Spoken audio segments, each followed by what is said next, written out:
दोस्तों इस हफ्ते बहुत इंटरेस्टिंग दो बातें हुई हैं। एक तो मोदी जी हमारे 4 बिशपों से मिले हैं, उस पर हम थोड़ी सी चर्चा करेंगे।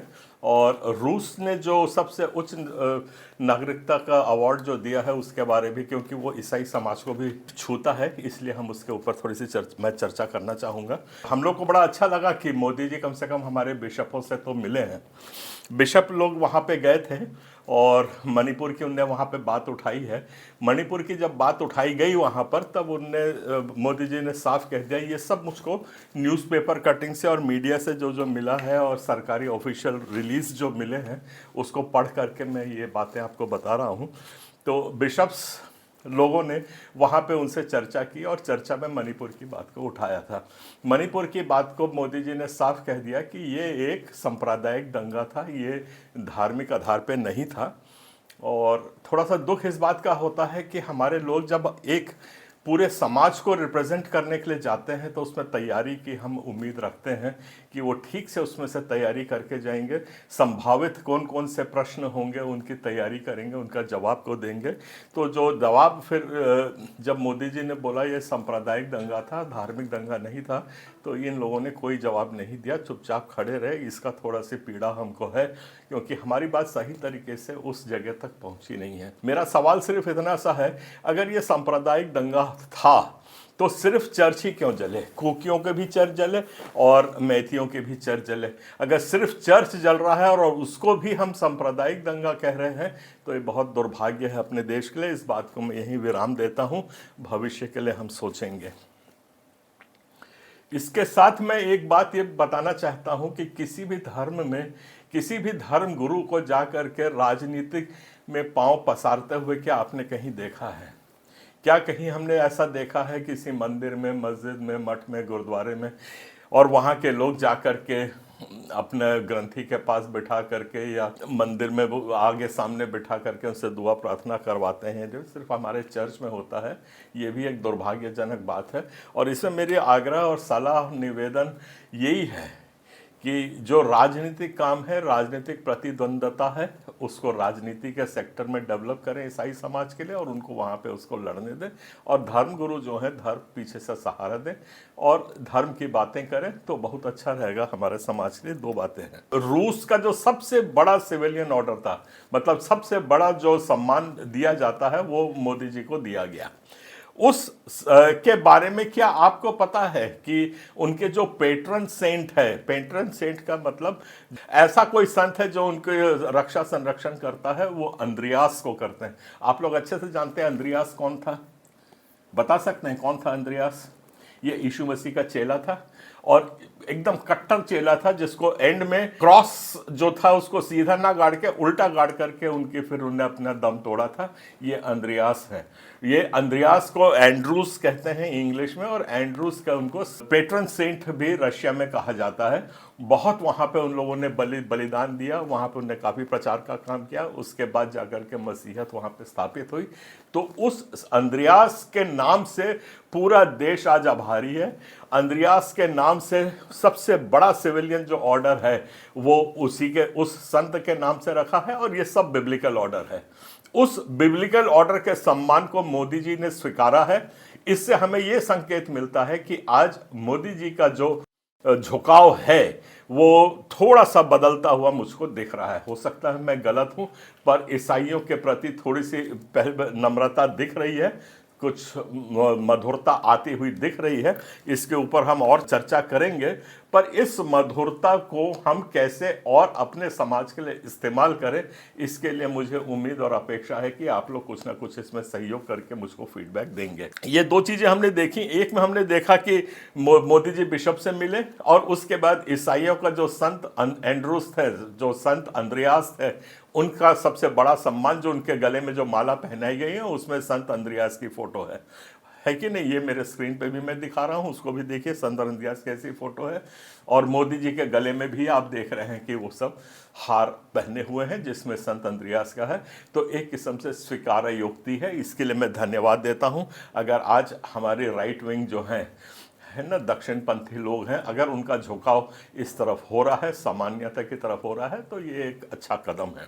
यहीं पे छत्तीसगढ़ की अगर आप बात करें इसके साथ, तो एक बहुत मतलब एक अजीब सी स्थिति बनती जा रही है यहाँ पे। वहाँ मोदी जी कोशिश कर रहे हैं कि ईसाई समाज के साथ हम लोग काम करें, और यहाँ के जो हमारे नेतागण हैं, जो हमारे चुन के यहाँ पे सरकार आई है, आज सिर्फ ईसाइयों को रौंदने का काम कर रही है, ड्रामाबाजी कर रही है। ये मैं बड़े खुल के बोलता हूँ। और अभी जो हमने एक एपिसोड देखा है उसमें प्रबल जुदेव जी, जो भैया प्रबल जुदेव जी, अब आप सत्ता में हो, आप विपक्ष में नहीं हो। धर्मांतरण करना छोड़ दो और वहाँ को चिकित्सा और शिक्षा की बात करो। इनने एक बहुत भारी अपराध किया है, ठीक है, हम लोग उसकी अभी कानूनी कार्रवाई तो नहीं कर रहे हैं, पर प्रबल जी ने एक ड्रामा वहां पे चालू किया।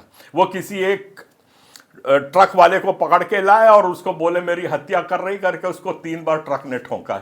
एक छोटे सा बच्चा भी दिमाग लगा सकता है कि अगर एक डंपर कार को ठोकेगा तो कार की हालत क्या होगी। फिर दूसरी बार वो बोल रहे हैं कि 3 बार ठोका। 3 बार ठोकने के बाद उनकी कार में सिर्फ छोटा सा एक खरोंच आया है। तो ये ड्रामाबाजी थोड़ा बंद करिए और यथार्थ और सही बातों के ऊपर आप आइए और बात करिए। आज आपको हमारे संप्रदाय की भी जरूरत है, आज आपको हमारे ईसाइयों की भी जरूरत है अगर रहना है यहाँ पे। तो यहाँ पे सिर्फ 2.3% वोटिंग का डिफरेंस हुआ है, ये कोई बहुत ज्यादा फर्क नहीं है। तो आप ये इस किस्म का उल जुलूल, और उसमें आप लोगों ने आरोप लगा दिया कि ईसाई समाज ने आपको मरवाया है। आज तक पूरे इतिहास में 2000 साल से जब से मसीहत बनी है किसी को मरवाने का सबूत है तो मुझको आप पेश करिए और रास्ते पे आइए। और मैं आपकी ये बात आपको आश्वासन दे रहा हूं कि मैं मोदी जी से मिलने का मुझको संभावना दिख रही है और मैं जाके आपकी इस बात को लगाऊंगा और मैं बिल्कुल ऐसा सशक्ता से बोलूंगा कि हमें ऐसे अगुओं की जरूरत नहीं है, और ऐसे पदाधिकारी अगर भाजपा पे रहेंगे तो अवश्य हमारा समाज आपसे अलग होता जाएगा।